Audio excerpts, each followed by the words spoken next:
ایک 25 سالہ لڑکی 3 بچوں کی ماں جس کا چہرہ ہون سے لت پت ہے اور آنکھیں درد سے نیلی پڑ چکی ہیں، کیا کوئی تصور کر سکتا ہے کہ دین کی تعلیم دینے والا مسجد کا امام اپنی ہی شریک حیات کے ساتھ اس طرح کا سلوک کر سکتا ہے؟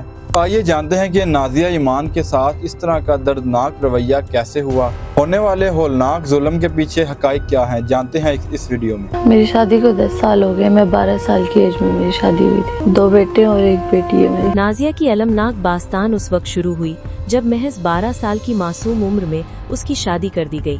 یہ شادی وٹا سٹا کی ایک کڑی تھی جہاں بھائی کے سسرال میں ہونے والی ہر اونچ نیچ کا بدلہ نازیہ سے لیا جاتا۔ شادی کے پہلے دن سے ہی اسے جہیز نہ لانے کے طعنے دیے گئے اور معمولی باتوں پر بدترین تشدد کا نشانہ بنایا گیا۔ امام مسجد تھے میرا ہسبینڈ، عورتوں میں اور آدمیوں میں فرق نہیں سمجھتا ہوتا تھا۔ نازیہ بتاتی ہیں کہ ان کا شوہر غلام مصطفیٰ جو ایک مسجد کا امام ہے، لوگوں کے سامنے تو بہت نیک بنتا تھا، لیکن گھر کی چاہر دیواری میں وہ ایک جلاد کا روپ دھار لیتا تھا۔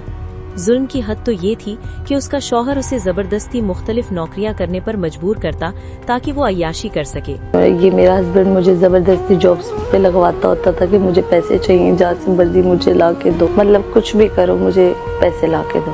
نازیہ نے سڑکوں پر کھڑے ہو کر برگر اور شوارما کے سٹالز پر کام کیا، بازاروں میں ریڑیاں لگائیں، لیکن اس کی ساری کمائی اس کا شوہر چھین لیتا۔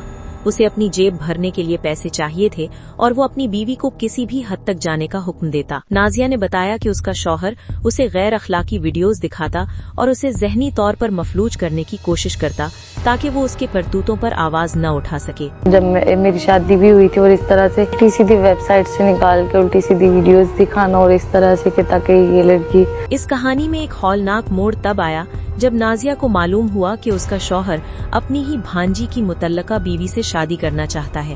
اس مقصد کے لیے اس نے نازیہ پر تشدد بڑھا دیا تاکہ وہ تنگ آ کر خود راستہ چھوڑ دے۔ جب نازیہ نے مزاحمت کی اور سچ بولنے کی کوشش کی تو اس نے نازیہ کو بدنام کرنے کے لیے اس کی تصاویر اجنبی لوگوں کو دینا شروع کر دیں اور اسے جان سے مارنے کی دھمکیاں دیں اور لوگوں کو میری تصویریں دے دینی بلا فضول ہے، پھر وہ لوگ جو ہے نا غلط نظر رکھتے ہوتے تھے۔ نازیہ کہتی ہیں کہ جب وہ تھانے گئیں تو اسے یہ کہہ کر ڈرایا گیا کہ پولیس اور قانون سب اس کی جیب میں ہے۔ مجبور ہو کر نازیہ نے اپنا گھر چھوڑ دیا اور کئی راتیں اسپتالوں کے فٹ پاتھوں، مزاروں اور پارکنگ ایریاز میں گزاری۔ وہ محنت مزدوری کر کے اتنے پیسے جمع کرنا چاہتی تھی کہ عدالت کے ذریعے اپنے بچے واپس لے سکے، لیکن اس کے شوہر نے اسے ڈھونڈ نکالا اور اس پر بے رحمانہ حملہ کیا۔ اس حملے میں نازیہ کا سر پھٹ گیا، چہرہ سوج گیا اور وہ لہو لوہان ہو گئی۔ پہلے بھی میں تھانے گئی تھی، نہیں سمجھ آئی، کسی نے نہیں سنی، پھر ہم لوگ نہیں گئے ڈر کے مارے، کیونکہ ہمیں ڈراتے ہوتے تھے۔